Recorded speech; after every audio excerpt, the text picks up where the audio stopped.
pilot who dropped grenades on the Venezuelan Supreme Court.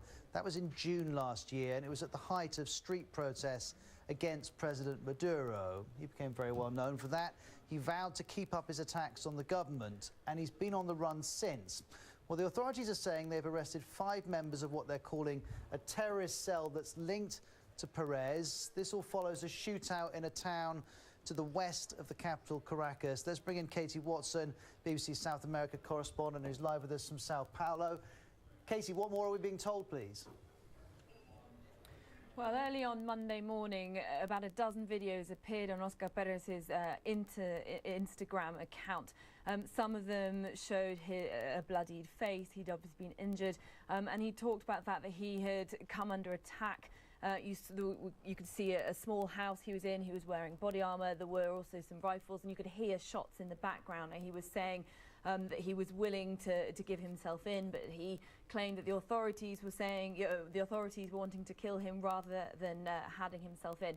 There was also a video that it's allegedly his mother, who was also calling for the authorities to let him give himself in. But after mid-morning, there were no more videos. And what's Mr. Perez's game? What does he want apart from for President Maduro to go?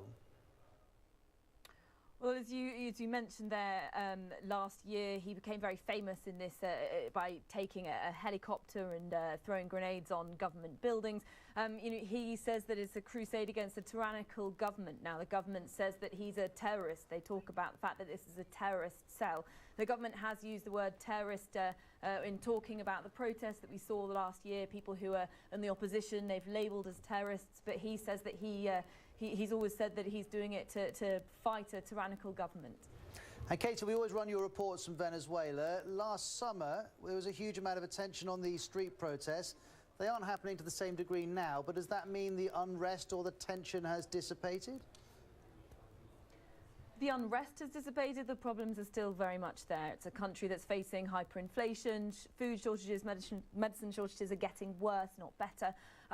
The feeling is that, what more can the opposition do? They've tried to go to elections. They feel that they've been fraudulent elections. The government feels that it's winning, and it's winning those elections, the local municipal elections, fairly. So the two sides are still very far apart. Despite discussions going on in the Dominican Republic, there have been no agreements, and so the situation, the problems still carry on in Venezuela.